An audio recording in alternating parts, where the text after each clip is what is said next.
আসসালামু আলাইকুম সবাইকে। আশা করি আল্লাহর রহমতে আপনারা সবাই অনেক ভালো আছেন। বেশ অনেক দিন পর আমি আমার বারান্দার একটা ভিডিও নিয়ে আসছি।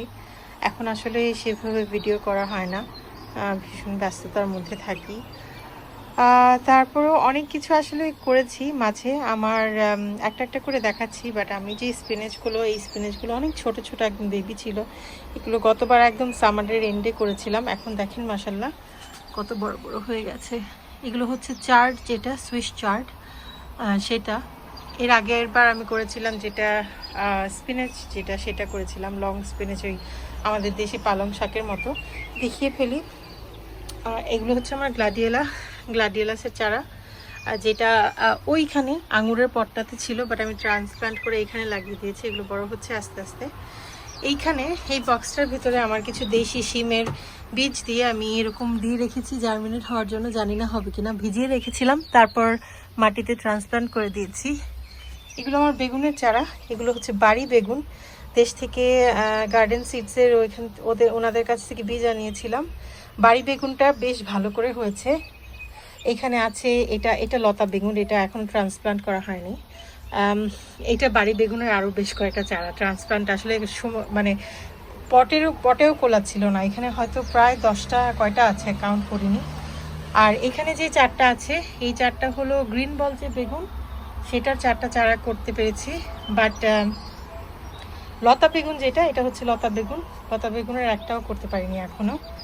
ওইখানে আমার গত বছরে মরে যাওয়া একটা নাগা মরিচের চারার পট রেখে দিয়েছি।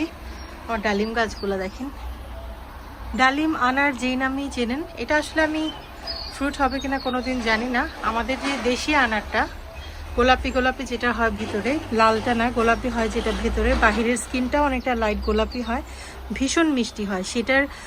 আমি আনারটা খেয়ে আমি বীজ থেকে করেছিলাম অনেকগুলো। আমার কাছে আপাতত 3টা আছে, 2টা আমার এখানে আছে আর আরেকটা অ্যালটমেন্টে আছে। দেখেন এটার একটু কেমন হয়ে গেছে, বার্ন হয়ে গেছে সাম রিজন, হয়তো সানবার্ন হয়েছে। পেছনে আমার সেই 2টা কলাবতী, কোনটা আমার খেয়াল নেই, একটা অরেঞ্জ হয় একটা রেড হয় আমি যতদূর জানি। এটা একটা ফুলের চারা, আমার কলাবতীর সাথে আমি কিনেছিলাম, বাট আমি ভেবেছিলাম এটা মরে গেছে, তো আমি সাইডে রেখে দিয়েছিলাম। যখন স্প্রিং শুরু হয়েছে আমি একটু একটু করে পানি দিয়ে দিতাম, তখন দেখলাম যে এটা আস্তে আস্তে হচ্ছে। তখন বুঝলাম যে আচ্ছা, এরা আসলে প্যারেনিয়াল কোনটা বলে, যেটা বারবার মানে প্রতি বছর মরে যায় শীতের সময়, আবার পরে জীবিত হয়। এখানে আছে আমার সেই স্পিনাচ কিছু, আলহামদুলিল্লাহ। আর এই হচ্ছে কিছু গার্লিক এমনি পুঁতে দিয়েছিলাম, বেশ লেটে পুঁতেছিলাম, অনেক লেটে পুঁতেছিলাম। এখন জানি না কি হচ্ছে ভেতরে। এইখানে এগুলো হচ্ছে আমার ওই যে আমি বলি দেশি রজনীগন্ধা। এই ফুলটার নাম আমার সবসময় মনে থাকে না, আমি ভিডিওটা এডিট করার সময় স্ক্রিনে লিখে দেব। ফরসেথিয়া না, এটা হচ্ছে হায়াসিন্থ। হ্যাঁ, হায়াসিন্থ যেভাবে প্রোনাউন্স করেন। এখানে বাইরে রেখে দিয়েছি বাল্বগুলো, এরা শীতের সময়ও বেঁচে থাকে। দেখেন ভেতরে গ্রিন গ্রিন দেখা যাচ্ছে, যদিও পাতা নেই, কারণ যখন মরে গিয়েছিল ফুল হয়ে মরে যায় তখন আমি উপরটা কেটে দিয়েছিলাম, তারপর পানি দিয়ে দিয়েছিলাম এখানে ট্রান্সপ্লান্ট করে। আর এটা হচ্ছে আমার বাথরুমের উইন্ডো সেলটা। আমার বেলি ফুলের চারার কাটিং আমার বেলি ফুলের চারা থেকে এনেছিলাম, একটা ট্রান্সপ্লান্ট করেছে আর একটা খুব সুন্দর করে শেকড় হয়েছে। আর এটা হচ্ছে আমার সেই বেলি ফুলের সেকেন্ড কাটিংটা।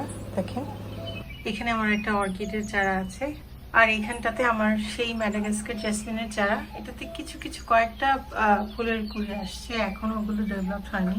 আর আমাদের সেকেন্ড বেডরুমে এই চারাগুলো ক্রিসমাস ক্যাকটাসের।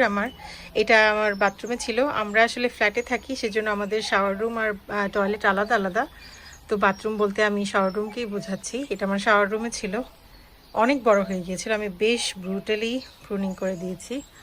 আর এটা হচ্ছে সেই পিঙ্কটা, এটা আমার প্রথম ক্রিসমাস ক্যাকটাস, যেটা আমি আমার আম্মার ক্রিসমাস ক্যাকটাসের চারা থেকে কাটিং এনে তারপর করেছিলাম। আর এই 2টা চারা ওই পাশে ছিল, এখন এই পাশে এনেছি। এটা হচ্ছে সেই ম্যাজেন্টাটা ক্রিসমাস ক্যাকটাস, আর এইটা হচ্ছে সেই সাদা ফুল হয়, সুরটা যে মাঝখান থেকে বের হয় সেটা পিঙ্ক হয়। এই যে আমার কাফির লাইম অথবা থাই লাইম যেটাই বলেন, সেটার চারা বেশ অনেক দিন হলো বাইরে এনে রেখেছি। শীতে বেশ কয়েকটা এখানে কিছু ফ্রুটস হয়েছিল, এই ডালটাতে কিছু ফ্রুটস এসেছিলো, শীতে সব ঝরে পড়ে গেছে, বাট আমি চাইনি আর ভিতরে রাখতে। এই 3টা টিকে আছে, জানি না এগুলো বড় হবে কিনা। আর দেখেন ছোট ছোট নতুন ফুল আসছে। আমার কাছে এই পাতাগুলো দেখতে ভীষণ ভালো লাগে, এত সুগন্ধ। দেখেন এটার একটা সুন্দর জিনিস, এই ফুলগুলো যখন ভেতরে হয় তখন সাদা থাকে, আর যখন বাহিরে রোদের আলোতে এরকম ট্যান্ড হয়ে যায়, কি সুন্দর পিঙ্ক কালার হয়ে যায় মাশাআল্লাহ।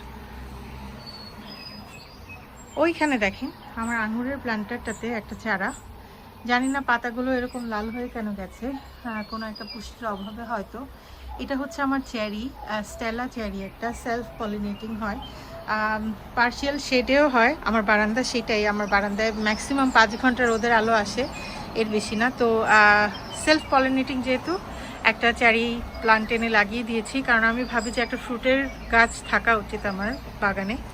আর এখানে হচ্ছে আমার ড্রয়িং রুমে বসার ঘরে যে 2টা স্ট্রবেরি গুয়াভার চারা, আমার 5টা ছিল, সবগুলো মরে 2টা বেঁচে আছে আলহামদুলিল্লাহ। একটা রেড আর একটা হলুদ ভ্যারাইটি বেঁচে আছে। এখানে আমার কয়েকটা দেশি জাতের শিমের চারা করার প্রয়াস চলছে। বেশ কয়েকটা মরিচের চারা আমার মরে গেছে, অনেক মরিচের চারা হয়েছিল বিভিন্ন জাতের, এই কয়েকটা বেঁচে আছে। এটা একটা পট যেটাতে আমি ইনশাল্লাহ লাউ বা শিম লাগাবো। দেখেন কলার খোসা রেখে দিয়েছি উপরে। নিচে যে পুরনো মাটিটা ছিল সেটাকে আমি তৈরি করেছি।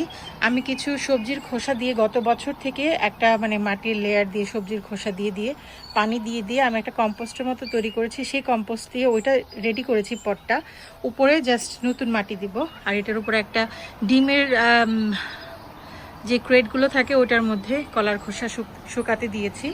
আর রান্নাঘরের উইন্ডো সিলে যেই পুঁইশাকের চারাগুলো ছিল, এটা অবশ্য এটা লাল রঙের ডাটার, যেটা এটা এখানেই ছিল, এই উইন্ডোতেই ছিল পুরো উইন্টার জুড়ে।